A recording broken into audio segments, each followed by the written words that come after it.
고린도전서 3장을 보았습니다. 하나님과 관계에 대해서 오늘 말씀을 띄워가면서 함께 은혜를 받도록 하겠습니다. 고린도전서 1장 9절에 보면 그렇죠. 너희를 불러 그의 아들 예수 그리스도 우리 주로 더불어 교제케 하시는 하나님은 미쁘시도다. 그러니까 예수 그리스도가 우리의 중보자이신 뿐만 아니라 하나님과의 관계성에, 아버지와의 관계성에 우리에게 연결시켜지는 연결고리 역할이 예수님이 하신 거예요. 예수님은 나는 길이요 진리요 생명이니 나로 말미암지 않고는 아버지께로 올 자가 없느니라. 그러니까 중보자 역할을 하신 뿐만 아니라 그 길을 열어놓으시고 친히 열어놓으시고 그 길을 우리에게 인도해 가시는 하나님, 그러니까 하나님 아버지와 하나님과 우리와 교제를 시켜주시는 이가 하나님이십니다. 예수님이십니다. 그래서 오늘 본문을 하나님 관계에 대해서 함께 은혜를 나누도록 하겠습니다. 요한복음 15장 5절에 보면 그렇죠. 나는 포도나무요 너희는 가지다. 그가 내 안에 있고 내가 그 안에 있으면 그 사람은 많은 열매를 맺는다. 나를 떠나서는 너희가 아무것도 할 수 없다. 여러분 보세요. 예수님 자신이 요한복음 15장 1절에서부터 보면은 예수님 자신이 포도나무 자체라는 거예요. 그리고 우리는 가지라고 그러는 거. 그 포도나무를 기르시는 분은 아버지 하나님이시라고 말씀하시는 거예요. 그러니까 하나님 아버지와 예수님과의 관계성이 또 내가 회복되어지려면은 원 포도나무인 예수 그리스도께 내가 붙어 있어야 된다고 말씀합니다. 가지라고 했으니까. 그러니까 예수님과 관계성이 회복되어짐으로 말미암아 성부와 성자와 성령 하나님이 하나가 되어서 내가 하나가 되어서 그 안에서 사는 삶이 되어지는 거예요. 그렇다고 보면 어떤 종교적인 의식과 행사 그것이 중요합니까? 여러분 생각을 해보세요. 그게 중요해요? 그게 잘되고 잘못되고 뭐 하고 안 하고 그런 걸 떠나서 가장 중요한 것은 천지를 창조하시고 영생이 되신 예수 그리스도, 그러니까 하나님이신 아버지 하나님이신과 동시에 그분과 다시 회복되어지는 관계가 가장 중요하다고 말씀합니다. 뭐 날이 중요하고 뭐가 어떤 절기가 중요하고 그런 건 아니잖아요. 회복이 되어져 버리면 예수 그리스도 안에 들어가 버리면 물론 뭐 그런 이름을 붙여서 어떤 종교적인 행사를 한다 그런 게 뭐 틀렸다 맞았다 그러기 전에 우리가 복음의 핵심적인 것을 놔버리면 안 되는 거예요. 그래서 보세요.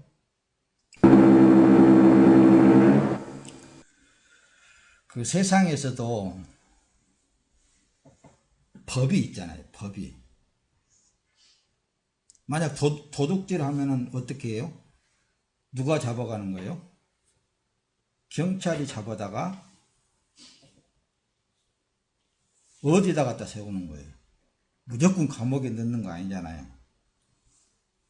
법정에 세우잖아요. 법정에서는 재판을 한다는 말씀입니다. 근데 뭘 기준해서 재판을 하는 거예요? 법을 기준해 가지고 재판을 하잖아요. 그래서 국회에서 입법, 그러니까 국회는 입법기관이란 말입니다. 정부에서 이러이러한 법을 제정해 주십시오 그렇게 올려놓은 게 있어요. 그럼 국회의원들이 그걸 다 점검을 해가지고 입법화 시키면은 그게 법이 되는 거예요. 기준이 된단 말씀입니다. 그러니까 쉽게 얘기해서 도적질한 사람을 잡아다가 법정에 세워가지고 법이 이러이러한 남의 것을 도적질하면 이렇게 잘못되어 있으니까 여기 형벌에 대한 뭐 이렇게 벌을 내린단 말씀입니다. 그게 법이 기준이 되어 있잖아요. 그러니까 이 세상의 삶의 기준이 뭐냐? 법이란 말씀입니다. 법. 그러니까 힘이 없는 사람도 보호함을 받고 법의 기준을 세워놓고 사니까, 그냥 힘이 있는 사람이라 그래도 약한 사람을 막 그냥 때리고 막 그냥 성천하고 그러면 법에서 딱 잡아다가 법정에다 세우잖아요. 그러니까 그 삶의 법이, 그 삶의 기준이 법이란 말씀입니다. 그와 같이 성경도 하나님의 말씀이 법인데, 거기에 구약에서는 율법이라는 것을 내세웠어요. 율법. 율법을 성서에 기록한 원인은 그 신앙 생활의 기준이 율법이란 말씀입니다.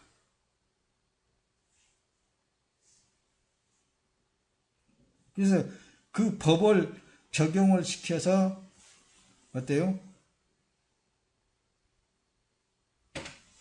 죽이기도 하고 벌을 내린단 말씀입니다. 살인하면은 어때요? 그 법을 적용해서 죽이라고 그러잖아요.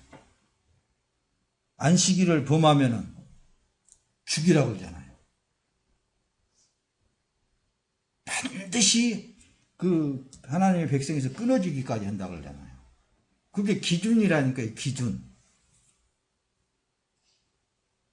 그리고 구약시대에는 하나님의 소위 선택된 히브리 민족들은 모세를 통하여서 시내산에서 받은 그 율법을 적용시켜 가지고 너희가 이 말씀을 지켜 행하면 복을 받고 그러잖아요.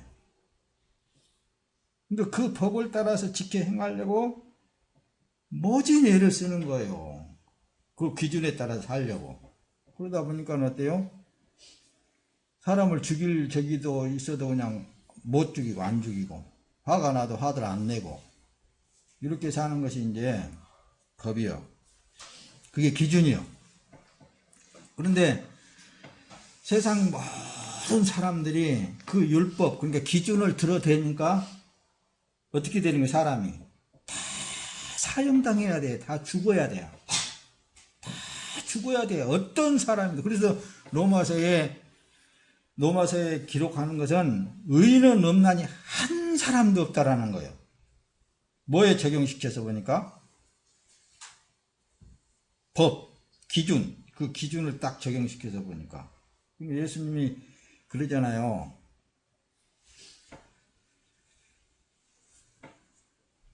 이 유대민족이 이제 예수님에 대해서 이제 그 어떤 율법에 대한 어긋나게 하는 그런 것을 찾아내려고 현장에서 가늠한 여자를 데리고 옵니다.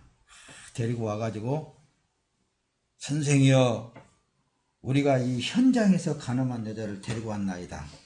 모세의 율법에는 이런 자는 돌로 쳐 죽이라고 그랬는데 선생은 어떻게 하시겠나이까? 이렇게 하잖아요. 선생은 어떻게 하시겠나이까? 이런 율법주의자들이 있습니다. 그런데 이 말씀을 잘 안 들어요. 안 듣습니다. 왜? 자기에 탁 꽂힌 것이 있기 때문에. 그리고 자기 의만 계속 세우려고 그러는 거예요. 자기는 의롭다 이거예요. 그렇게 시퍼런 유대민족이 모세의 율법을 탁 들어대면서, 기준을 탁 들어대면서 그런다고 했습니다. 이런 자는 돌로 쳐 죽이라고 그랬는데 선생은 어찌 하시겠나이까? 이랬을 때에 예수님이 어땠어요? 아무 말 안 했어요. 그리고 나중에 땅에다가 글씨를 쓰다가 나중에 일어나가지고 죄 없는 자가 먼저 돌을 들어 치라 이러신단 말씀입니다. 그러니까 자기 양심에 다 율법을 적용시켜서 보니까는 죄 없는 자가 한 사람도 없거든. 그러니까 어린아이에서부터 노년이니까 다 그냥 하나씩 넣고 꽁무니 빼보고 나가버리잖아요. 그때에 예수님 뭐라고 그랬어요? 그 여자를 향하여서 너를 돌로 치려 하는 자가 어디 있느냐? 없나이다. 나도 너를 정죄치 아니하노니 다시는 가서 죄를 범치 말라. 그러니까 신앙생활의 기준이 율법이에요. 율법. 그러면 이제 다시 율법의 완성자가 누구요?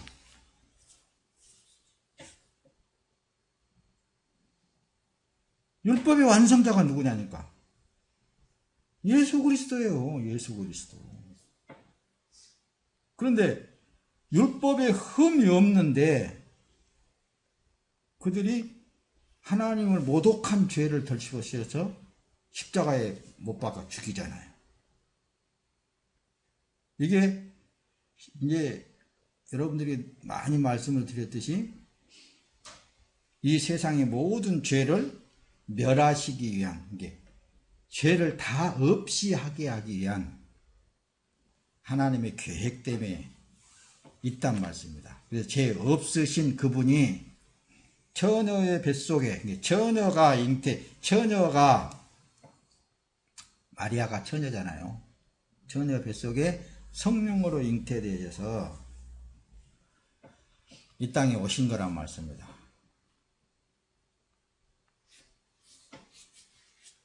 그래서 수없이 예수님께서 하나님 아버지께서 하늘로부터서 이는 내 사랑하는 아들이라 이는 내 사랑하는 아들이라 그렇게 성서에 기록을 하고 있잖아요. 이는 내 사랑하는 아들이라. 근데 그분을 죄 없는 그분을 화목제물로 삼고 세상의 죄를 다 멸하신 거예요. 세례 요한이 최종적인 세례 요한이 그러니까 선지자가 와서 예수님을 바라보면서 보라 세상 죄를 지고 가는 하나님의 어린 양이로다 그러잖아요. 구약시대는 제사법을 통해서 죄를 용서함 받았잖아요. 하나님의 어린 양이로다 라고 할 때에는 바로 어때요? 이 세상 죄를 다 지고 십자가에서 대신 죽어주시고 그래서 예수 그리스도가 우리의 모든 죄와 허물을 다 지고 십자가에서 죽었으므로 그 예수 그리스도를 믿음으로 그러잖아요.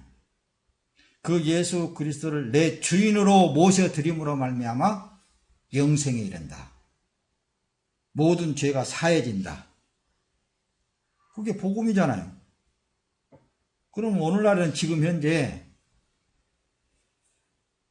세상의 법이 기준이듯이 세상의 삶의 법이 기준이듯이 하나님의 나라의 삶의 율법이 기준이듯이 율법을 이루신 예수 그리스도가 우리의 신앙생활의 기준이란 말씀입니다.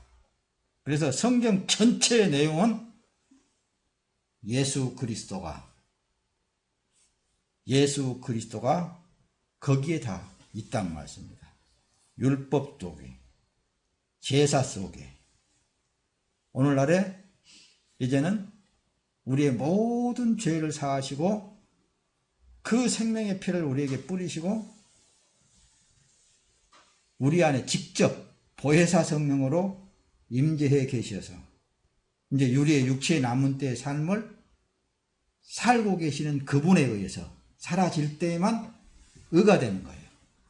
죄가 없어 이제. 거룩한 삶이라 그 말씀입니다.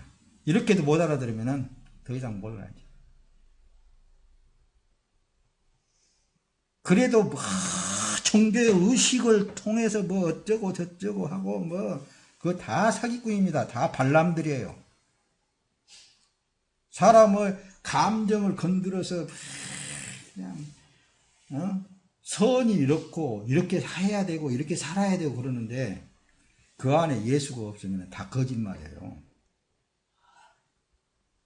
여러분 다른 종교 다른 신을 믿고 있는 사람들은 얼마나 더 착하고 얼마나 선한 일을 많이 해요.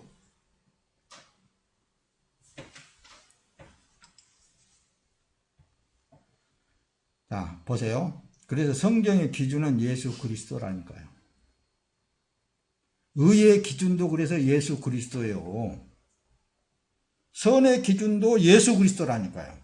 많은 사람들이 성서를 보고 깨달았다고 말을 하고 있지만 기준을 벗어나면 그거 잘못한 거예요. 그래도 사람의 행위가 있어야지요. 요따위 소리가 다 거짓말입니다, 여러분들.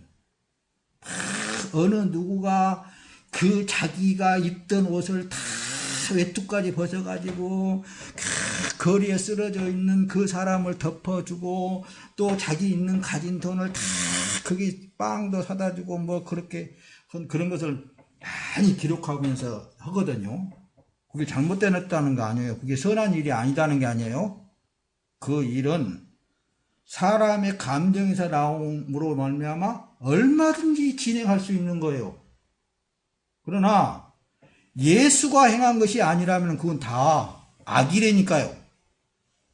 하나님 앞에 악을 말하는 거예요. 세상의 기준은 또 윤리적이고 도덕적으로 볼 때는 그게 선한 일이고 의의 일이죠. 그게 의의 일이고 선한 일이 아니다는 게 아니에요. 세상 윤리와 도덕적인 차원에서는 그게 선한 것이고 그게 세상 법의 기준에 의해서 보면 그게 참 의로운 일이잖아요. 자기 있는 재산을 다 털어서 다 나누어주고 자기는 그냥 어때요? 헐벗고 살고. 그런 사람 누가 법정에서 누가 세울 사람이 있어요? 너 왜 그렇게 네 것을 다 갖다 남은 사람 줬냐? 그렇게 하고 법정에 세워요? 그런 법의 기준이 없어요.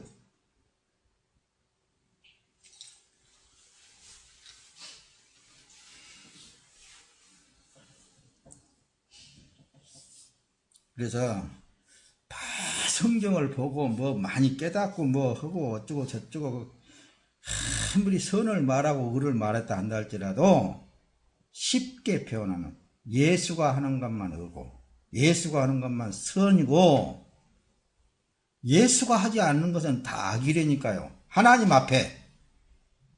그러나 세상에서는 그게 선이고 그거 악이니까 부지런히 행해야 돼. 그것은 하지 말라는 게 아니요.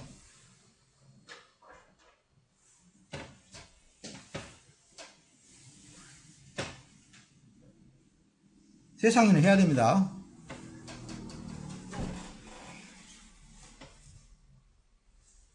근데 하나님 앞에 그럼 예수가 지금도 살아계셔서 한가요? 또 그런 어리석은 질문이 있을 거예요. 근데 분명 그 요한복음 14장 15장에서 보면 내가 너희 안에 너희가 내 안에 있는 것을 그때 가면은 알리라. 그거예요. 그러니까 예수가 들어와 있는 사람은 자기 의지대로 사는 것이 아니라 예수의 말씀대로 사라지게 되어 있는 거예요. 근데 또 거기다가 또 뭐 학자니 뭐니 아는 것을 붙여가지고 예수가 행한 것은 이렇게 행한 것이 예수가 행한 것이고 저렇게 행하는 것은 예수가 행한 것이 아니고 이렇게 막 그냥 한단 말씀입니다. 그게 아주 신율법주의자들이에요. 뭔 말인지 알겠어요, 여러분들? 모를 거예요, 여러분들은. 왜냐? 너무 거짓 선지자들에게 미혹을 많이 당했기 때문에 에이 그래도 사람이 야고보서를 보세요. 행위가 없는 믿음은 죽은 믿음이라 그랬죠. 참나 온 세상에 아주 뭐 그냥 성경은 달달달달 알아요. 그 행위가 뭐냐 어떤 행위냐 그 말이에요. 예수가 행하는 행위냐 네가 행하는 행위냐 그거예요. 사람이 행한 행위는 그 속에 뭐가 들어있다고요? 보상심리가 있어요. 그러니까 하나님 앞에도 뭐 하나님 이름을 부르고 예수의 이름을 부르면서 그래도 이렇게 정성을 다 해가지고 하나 해드려야 뭐가 이루어진다고요? 자기 소원이 이루어진다는 거지.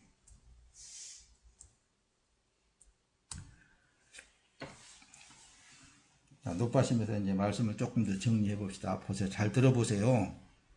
세상에 삶의 기준이 있다니까요.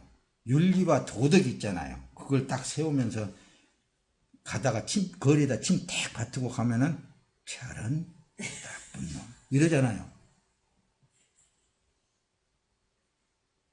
왜 침 뱉었는데 그게 뭐든 나빠? 그거 삼키면은 그 병긴 삼켜가지고 죽어라고? 그럴 거 아니냐 그 말이에요. 그 법정에 갖다 세워와봐. 그러면 거기다 침 뱉었다고 너 벌금 2만 원 이렇게 때린다고 말이에요. 그게 뭐예요? 기준이라니까요. 세상 삶의 기준이에요. 그것은. 그걸 가지고 기독교에 들어와 가지고 요게 선이고 악이고 그렇게 하면 안 된다니까요. 기독교 안에서는 예수만 의여, 예수만 선이라니까. 이렇게 말을 해도 못 알아듣는다면 이거 뭐 어쩔 수 없는 거지. 뭐 뒤로 넘어가야지.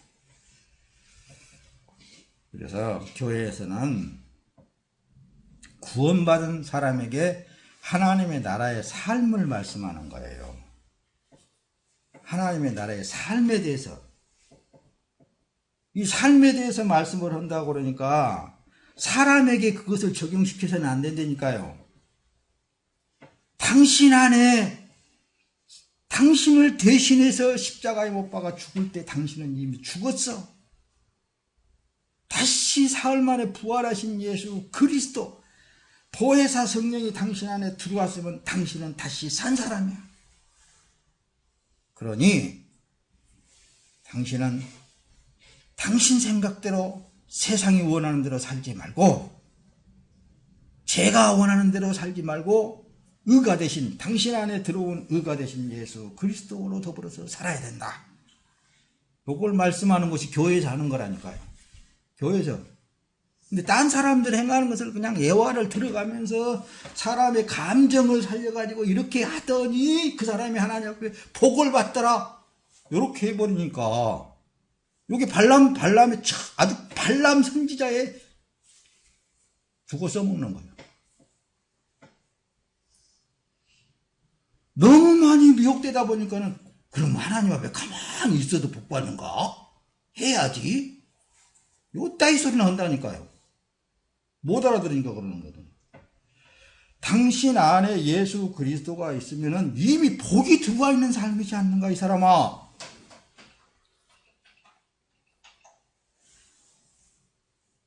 당신은 그냥 그분에 의해서 살아가면은 복 받는 삶이야. 복 받은 삶이라고. 안 죽어. 그래서 예수님이 그랬잖아. 나를 믿는 자는 죽어도 살겠고 살아서 나를 믿는 자는 영원히 살리라 그랬지 않는가, 이 사람아. 이렇게 얘기했단 말이에요. 그러니까 그런가 하고, 예수가 있어야 사는 거예요. 예수가 있어야, 성령이 계시면 이 말을 듣고 옳습니다, 아멘입니다 하고, 이제부터는 나는 죽었고 내 안에 계신 예수 그리스도가 살아계셔서 역사하시는 대로 남은 삶을 살게 하시옵소서. 날마다 그래서 깨어서 기도하는 삶이라니까. 너는 쉬지 말고 기도하라. 범사에 감사하라. 그러니까 어떤 것이 깨어서 기도하는 것이고 범사에 감사하는 것인지는 몰라. 지가 행하려고 그러니 그게 되겠어? 구원받은 하나님의 사람은 바로 예수 그리스도에 의해서 되게 되어 있습니다. 교회는 구원받은 사람이 성령으로 사는 삶을 알아가는 것이라니까요. 지금도 이걸 말씀하는 거예요. 여러분들 안에 구원받았다면 분명히 보혜사 성령 하나님이 들어와 계십니다. 그 하나님을 읽어내세요. 그 하나님을 찾아내세요. 그 하나님과 동거동락하세요. 그 하나님께 기도하세요. 그 하나님으로 인해서 남은 육체의 삶을 사세요. 그렇게 말하는 거예요. 그러면은 세상의 어떠한 법과 윤리와 도덕도 하나님의 말씀 안에서 사는 삶은 그게 적용이 되어지지 않아요. 그러니까 세상의 법이 이걸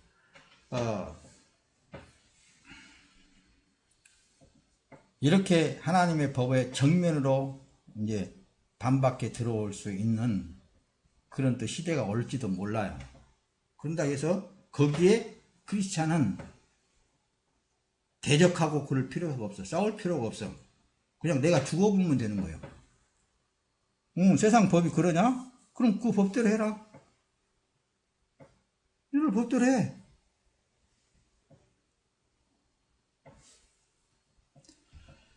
하나님이신 예수님도 없는 법을 갖다가 너 하나님인데 예수님이 하나님이시잖아요. 하나님을 못 오겠으니까 너는 죽어야 돼 하고 십자가에다 달아 죽었잖아요.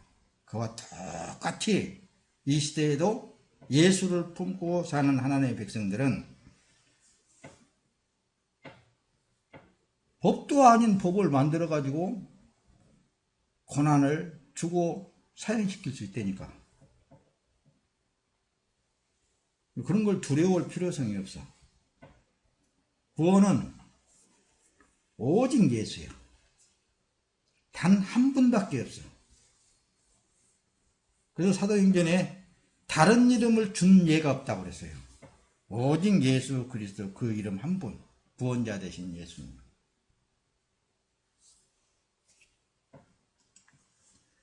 교회는 그래서 하나님의 자녀가 천국의 삶을 배워가는 것이 교회예요. 천국의 삶을 배워가는 것이 교회. 어떻게 삶을 배워가느냐?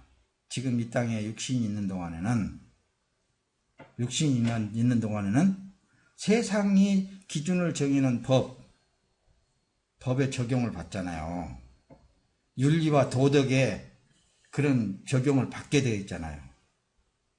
육은 겉에 있는 사람은, 그러나 속 사람은 여전히 하나님의 나라의 삶을 배워가는 삶이에요. 육을 중요시 할 필요성이 없어요. 육을 중요시 하실 분은 여러분들 안에 계신 말씀, 예수 그리스도가 여러분들의 육을 중요시 할 따름인 거예요. 지키시고 보호하시고 그분이 알아서 할 일이라고 말씀입니다. 그분을 믿는 믿음으로 사는 것이 구원에 이르는 믿음이라고 그랬죠. 자, 첫 번째 이제 성전으로서의 하나님의 관계성에서 한번 보자고 말씀입니다. 여러분들이 지금 이 성막을 보고 있습니다. 이 성막은 왜 이렇게 24개, 22개 이렇게 해가지고 앞으로 이렇게 쭉 해가지고 이 기둥을 세워가지고 천막을 치게 됐느냐? 짐승들이라든가 이런 것들이 못 들어오게 천막을 친 거예요. 자, 이것이 뭘로 여러분들이 보여야 돼요? 이 성전 전체가 다 예수님으로 보여지고 내 육체로 보여지면은 여러분들이 이해가 잘 되어집니다. 예수님이 성전이잖아요. 여러분들 안에 거룩한 성령이 임재되어 있으면 여러분들이 하나님의 성전이잖아요. 그렇듯이 이 성막을 그렇게 보면 됩니다. 이 겉에 있는 이 휘장 요거 있잖아요. 요것은 겉에 있는 육이에요. 육체. 뭐가 못 들어오게? 짐승 같은 것이. 그러나 이 짐승은 막무가내고 막 뚫고 들어올 수도 있잖아요. 그래요, 안 그래요? 그게 이제 육이 아프다는 거예요. 자, 너희가 하나님의 성전인 것과 하나님의 성령이 너희 안에 거하시는 것을 알지 못하느냐? 여러분, 성전이에요. 성전 안에 이제 지금 이제 여기 성막 문을 열고 들어가게 되면 번제단이 있고 물두멍이 있고 그 안에 이제 앞에 딱 성막이 있단 말입니다. 지성소. 성막 안에 보면은 지성소가 있어요. 성소 안에 있습니다. 성소가 이렇게 딱 지어져 있어요. 성소 안에 들어가면은 우측으로는 떡상이 있고 좌측으로는 촛대가 있고 거기 또 절반으로 딱 막아진 데가 있는데 거기가 바로 지성소라고 있어요. 그 안에 뒤에가 여기 지금 여러분들이 보고 있는 연기가 쭉 나오고 있죠. 거기가 법궤가 있단 말씀입니다. 거기 들어가야만 구약시대는 하나님을 만나는 방법이 어떻게? 양을 잡아서 양의 피를 가지고 그의 대제사장이 이 성전 안에 들어가서 여기서 예의를 다 갖추고 이 지성소 안에 들어갑니다. 지성소 안에 들어갈 때는 끈을 메고 들어가야 돼요. 왜냐? 이 제사장도 죄가 있으면은 즉사해버리는 거야. 그럼 거기 들어갈 사람이 없거든요. 그러니까 끈으로 끌어내야 되기 때문에. 뭐 그건 다 옛날에 다 가르쳤고 또 다 들었습니다. 그렇듯이 우리의 진짜 하나님 안에 감추어진 하나님의 백성들, 하나님의 자녀는 이 안에 성소 안에 들어가서 진짜 지성소 안에 들어가 있는 상태예요. 그래서 너희는 하나님 안에 감추어져 있느니라 그러잖아요. 근데 이 겉에 있는 육을 어지간히 들들들들 중요시한 사람이세요. 속에 있는 영은 뭐 진짜 하나님의 사람은 따로 있는데. 그래서 이 안에 들어가면은 떡상이 있다고 그랬죠. 떡상이죠. 그래서 굶주릴 일이 없습니다. 이 육체, 이 삶은 주님을 한마디로 담고 있는 그릇이라니까, 그릇. 그래서 너희 안에 거하시는 것을 너희가 알지 못합니다. 에스겔 선지자가 36장 27절에 그리고 내가 내 성령을 너희 안에 주어서 너희로 하여금 내 법령을 따르며 내 규례를 지키고 행하게 만들 것이다. 그러니까 구약시대에는 아무리 율법이라는 기준을 세워놓고 이렇게 행하라고 해도 안 되니까 내가 이제 너희 안에 법령이 누구예요? 말씀이잖아요. 예수님이잖아요. 예수님을 네 안에 두고 내 규례를 따라 지켜 행하게 하리라. 이렇게 확실하게 선지서를 통하여서 기록하고 있잖아요. 그러니까 내 안에 계신 예수 그리스도로 사는 삶만 하나님 앞에 의로 인정받는 거예요. 선으로 인정받는 거예요. 세상의 법의 기준을 따라서 세상의 윤리와 법도에 따라서 사람 보기에 저게 선이다 저게 악이다. 기독교에서는 그걸 보아서는 안 된다니까요. 그 안에 예수가 행하고 있는 것이냐 아니면은 사람이 행하고 있는 것이냐 그걸 말을 해야 되는 거예요. 우리는 창세전에 그리스도 예수 안에서 구원하시려고 그래서 애정이 되어 있는 사람들입니다.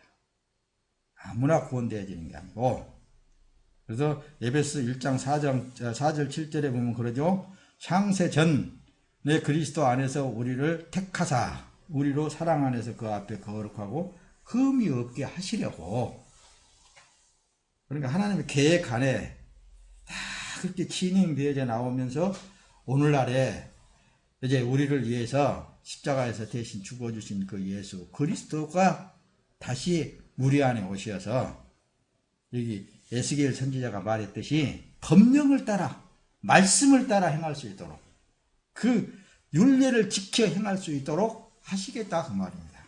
그러니 이렇게 예수를 담고 사는 사람이라면은 항상 기도가 끊어지겠어요, 여러분.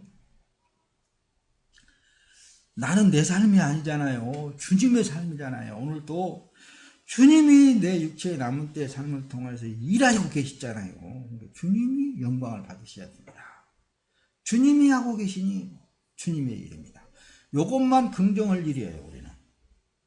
나라는 존재성이 긍정할 일은 사람이 보여지면 안 된다니까. 사람이 나타나면 안 되겠잖아요. 근데 이 발람 선지자들이, 이 거짓 그리스도인들이, 거짓 선지자들이 자꾸 사람을 드러내면서 사람의 행위를 갖다가 얘기를 한다니까요. 그러면 저 사람을 닮아야 된다. 그렇게 얘기를 하는 거예요. 선한 척, 뭐, 그냥, 의를 행한 척 그렇게 하면서, 그렇게 하면은, 아니라니까요. 그건 아니라고요. 그건 거짓 선지자들의 특색이 그거예요. 왜? 사람의 감정에 호소를 해야 되기 때문에, 그래야 그 사람한테 뭔가 끌어낼 거 아니요. 그래야 이 세상 기준에 맞는 법을 지켜 행하고 윤리와 도덕적인 삶을 살 거 아니냐 그 말이에요. 그것은 기독교에서 할 일이 아니라 다른 종교에서도 얼마든지 더 하고 있다니까요. 그러잖아요. 선하게 살아라. 내 이웃을 도와주면서 살아라. 그게 뭐가 나쁜 거냐니까요, 그게. 기독교에서 의의 기준, 선의 기준은 그게 아니라니까요.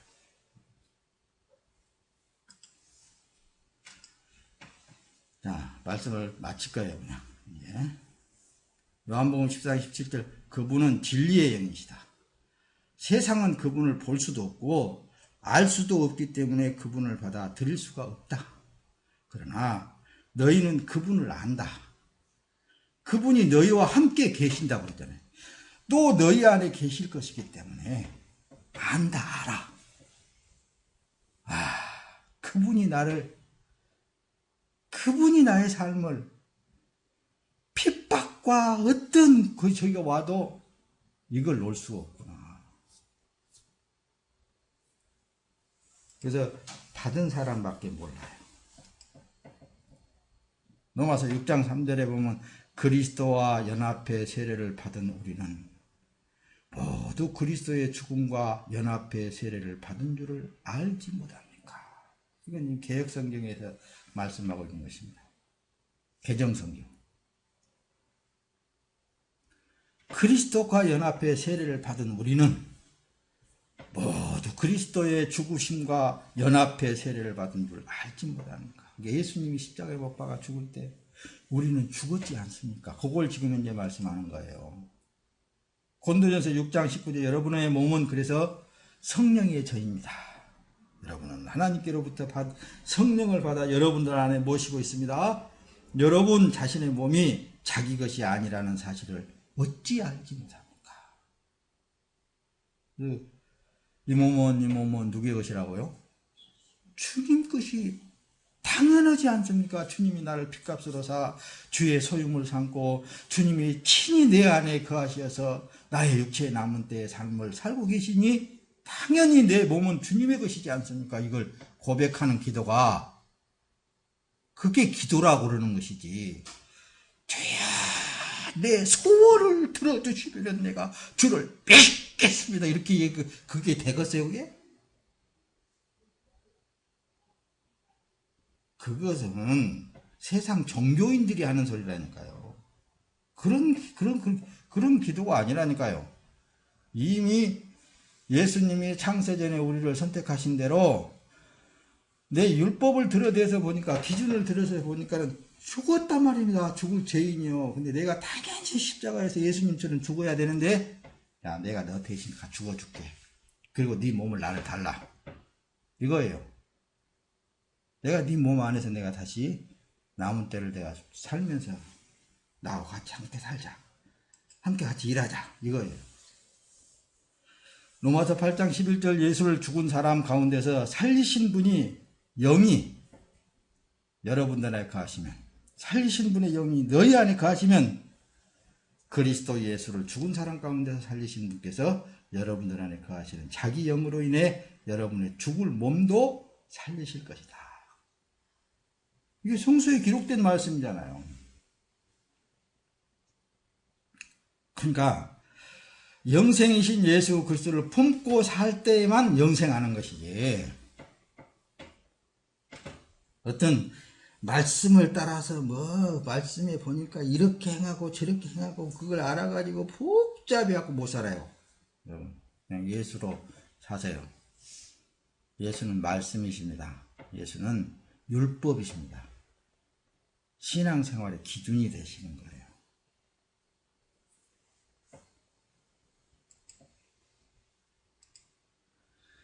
하나님과 함께 일하는 관계에 대해서 조금만 말씀을 더 들읍시다. 그래서 본문 내용에 그러잖아요. 심는 이와 물주는 이가 일반이라 각각 자기의 일하는 대로 자기의 상을 받으리라. 우리는 하나님의 동역자들이요 너희는 하나님의 밭이요 하나님의 집이니라. 고린도전서 3장 8절 9절에 이렇게 기록이 되어 있죠. 그러니까 여러분들 보세요. 각자 지금 이제 임재하신 보혜사 성령 하나님에 의해서 사용되어지고 있는 것 뿐이에요. 말씀을 전하는 자는 말씀을 전하고. 그러니까 여기는 지금 이제 심는 자는, 말씀을 뿌리는 자는 뭐 이런 얘기예요. 말씀을 전하는 자는. 그러나 또 거기다 물을 주고 있잖아요. 물 주는 자나. 그러나 우리는 다 같이 하나님의 동역자들이라고 그랬잖아요. 하나님의 동역자들. 하나님과 함께 일하는 자라고 그랬잖아요. 그 하나님의, 우리는 밭이라고 그랬잖아요. 하나님의 집이라고 그랬잖아요. 이런 모두가 다 나에게 적용시켜서 보면은 어떻습니까? 내가 하는 것이 아니라 내 안에 들어오신 말씀이 살고 말씀이 역사하고 말씀이 주관하고 계신다고 말씀이다. 갈라디아 6장 8절에 자기의 육체를 위하여 심는 자는 그래서 육체로부터 썩어진 것을 거둘 것이고 성령을 위하여 심는 자는 성령으로부터 영생을 거두리라고 그러잖아요. 그러니까 육은 주님이 알아서 할 일이고 우리는 내 안에 계신 성령 하나님이 하라는 대로 하면 되는 거예요. 살아는 대로 살면 되는 거예요. 주어진 사명에 따라서 열심히 하면 되는 거예요. 되고 안 되고 하는 것은 그분이 알아서 할 일이에요. 하나님과 일하면서 이런 일들이 일어난다고 하잖아요. 또한 누구든지 내 이름 때문에 집들이나 형제들이나 자매들이나 아버지나 어머니나 자녀들이나 전토를 벌인 자는 100배나 받을 것입니다. 이 100배나 받는다는 게 100배에다가만 자꾸만 또 두는 그런 사람들이 있는데, 우리가 예수의 이름 때문에 여러분 형제 자매들로 다 버려지게 되고 멀리해지게 되고 친구들 다 멀리해지고 부모들 때도 저 예수의 미친놈처럼 내 자식 아니여 그런 소리도 듣고,